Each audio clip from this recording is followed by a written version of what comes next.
أعوذ بالله من الشيطان الرجيم. بسم الله الرحمن الرحيم.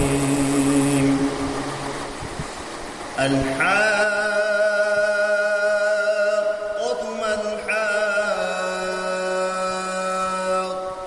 وما أدراك ما الحاقة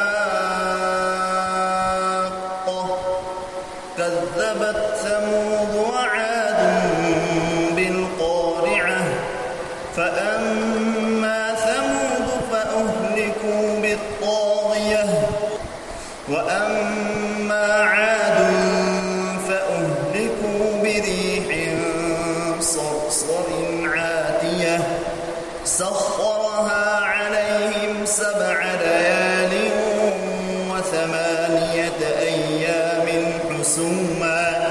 فترى القوم فيها صرعا كأنهم أعجاز نخل خاوية فهل ترى لهم من باقية وجاء فرعون ومن قبله والمؤتفكات بالخاطئة فعصوا رسول ربهم فأخذهم أخذة رابية إنا لما طغى الماء حملناكم في الجارية لنجعلها لكم تذكرة وتعيها أذن واعية فإذا نفخ في الصور نفخة واحدة وحملت الأرض والجبال فدكتا دكة واحدة فيومئذ وقعت الواقعة وانشقت السماء فهي يومئذ واهية والملك على أرجائها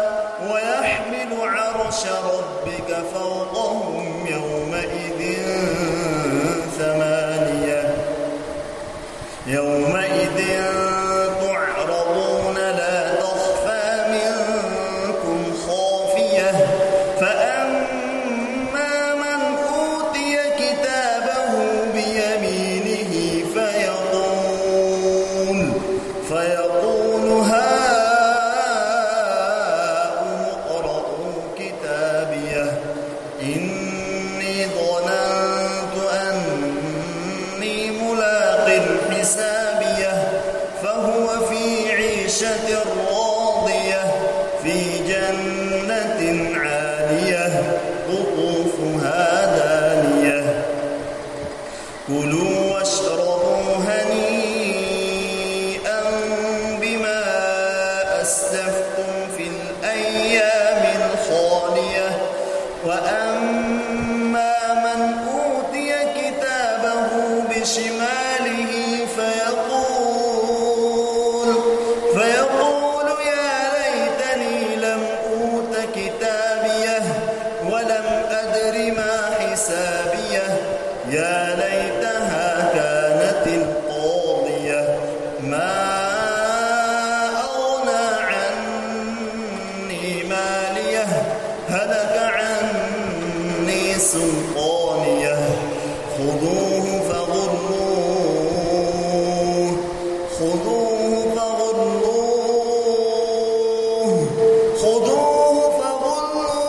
ثم الجحيم صلوه ثم في سلسلة ذرعها 70 ذراعا فاسلكوه إنه كان لا يؤمن بالله العظيم ولا يحض على طعام المسكين فليس له اليوم هاهنا حميم ولا طعام إلا من غسلين لا يأكله إلا الخاطئون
وإنه لحسرة على الكافرين وإنه لحق اليقين